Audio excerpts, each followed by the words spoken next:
I do want to start with sort of what read we should take, if at all, from what is effectively one of the highest crack spreads that we've seen since the mid-'80s, relative to, I guess, the relative fade that we've seen in crude oil futures themselves. Well, I think when we think about oil, it was impacted by, like I could say, when that MOU came out, it was like popping a pimple. There was oil trapped behind the strait, and then it all came out suddenly. Like over 120 million barrels. You know, some estimates put as high as 150 million barrels. That hit crude really hard as it came down. But obviously, you can't refine it immediately and put it into products.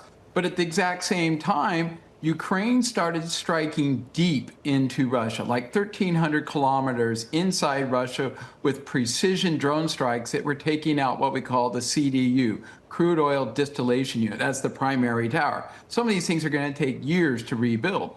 The damage was so extensive, it's taken out more than 50% of the refining capacity out of Russia, and has led to crude oil shut-in. So not only have we now lost all of the Straits of Hormuz again, we've also lost the crude oil and the refineries in Russia. So the situation in energy, I would argue, is pretty dire. And the other thing I want to point out is that we've exhausted all the insurance policies in round one of the Straits of Hormuz. Whether if it is inventory buffers or whether it is China with flexing its economy and be able to survive the downturn. So it's a very different situation in this round two than what we saw in round one. Well, square the circle with me, because, I mean, you get this messaging coming from the Trump administration. I understand they're going to talk their side of this story, but they talk about this oil glut and all the tankers out there that are ready to sort of pick up the slack here if and when they finally get the situation in the Strait of Hormuz taken care of here. With no buffer, no cushion, why is there still a lot of optimism out there, not just from the administration, but even from some of the corporate CEOs that we've heard from? I think they have witnessed the fact that nothing happened in round one.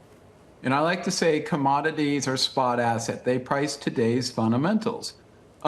We were burning through the inventory cushion buffer. We didn't have shortages. We had a deficit, meaning that demand was above supply and you were drawing the inventories. We didn't run out of oil.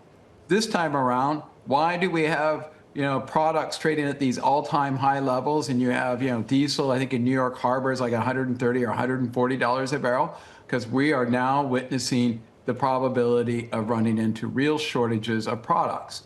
But eventually, there's still enough refining capacity as you'll burn through a lot of this crude, particularly of China. And from what I understand, the margins are big for exports. They lifted the export ban out of China. Those refineries are going to come back and start processing that. So you're going to see the rise in crude as you move closer to the product prices. But I think the main reason why there is a high level of confidence that this is not going to be bad is, like I call it, the abundance illusion. They're looking at the inventory draws.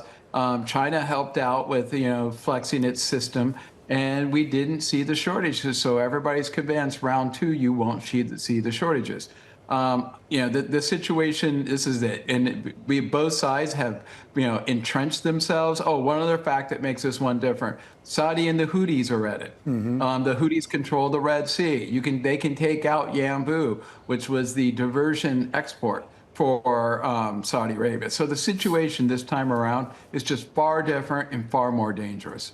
Jeff, do you think that demand destruction can offset supply shortages, or do you think we're entering a new era in which oil prices are just structurally higher and that's the new normal? I was arguing before this ever happened, we were going to enter a new area where all commodity prices, whether if it's oil, metals, agriculture, and the rest of them, are going to be structurally higher. In fact, everything was going that direction until the ceasefire in April, whether it was metals prices or what. And a part of that is, we call it the revenge of the old economy, that you need to have investment in these old economy, asset-heavy industries that were starved of capital in favor of asset-light, like technology. So the underlying fundamentals are very different. And I completely agree. We're in a period where hard assets, the halo trade, I like to define halo as hard assets, local operations, meaning we're going to rebuild our supply chains, energy security, all of these, defense, all play into this, which are going to lead to higher prices. So, I think, that this is just part of a sequence, whether if it was, the first invasion of Ukraine, with Russia, back in 2022, or the Straits of Hormuz, or the next round of Iran, Russia. All of this is the deglobalization theme in process, which just leads to higher commodity prices. So markets seem comfortable with oil in the $70 to $80 range. At what price do you think that this will economically slow growth and maybe change central bank thinking? The question around slowing growth is, it's not so much the price of the commodity. That's a relative price thing. The question on inflation is, do you end up with higher overall price levels? So the commodities and oil are a relative price movement. The inflation question and the rate hike question is, does this lead to broader inflationary pressures? I'm not a big believer in the cost push inflation, but I think the question around growth is a very interesting and important one, because if we end up with shortages, that's how you end up with impact on growth. Everybody likes to tell me, oh, well, Europe survived 2022. It survived, but it lost 25% of its energy-intensive industrial output. That's the growth problem. And when we think about what happened in Europe, if this thing extends on, you don't have the products, you don't have the oil, it will hit growth. There's no other option. And the insurance policies are gone. I also want to point out, there is no strategic petroleum reserve for products. So the ability to, find ways to get out of this starts to become extraordinarily difficult. Hey, Jeff, before I let you go, I do want to get your thoughts on what's going on in the energy sector outside of geopolitics. And this has more to do with energy intensity, the needs for this AI build out and boom, coming off that PJM disclosure yesterday and everything we know about this build out. Do you have any sense here that we will find some equilibrium anytime soon with regards to supply and demand? No, I think we need to start spending money. You got to see FID, whether if it's upstream in oil and gas, downstream in refining, and metals in mining. All of these sectors are severely underinvested.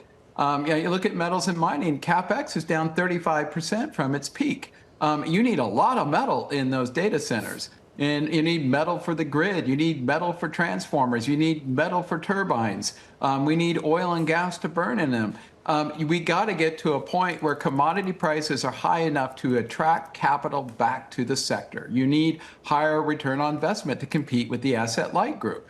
And the asset-light group, their returns are coming down. You look at the hyperscalers, these guys are commodity guys. They're in a cyclical business. It is cyclical. They need to be re-rated, and we need to see the commodity markets re-rated. But the reason why investors don't touch them is they're such a small part of the overall indices now. You go back at its peak in the last cycle around 2014, energy was roughly 18% of the S&P. It runs around 3% now. So even if it doubled, a portfolio manager who's running a broad portfolio looks at, I can miss out. And we needed the commodity prices to move higher to get that capital to come back in the space to give the build out in the underlying production to be able to accommodate the AI, the electrification, the data center boom. So we still have a long ways to go here because you got to get the FID up.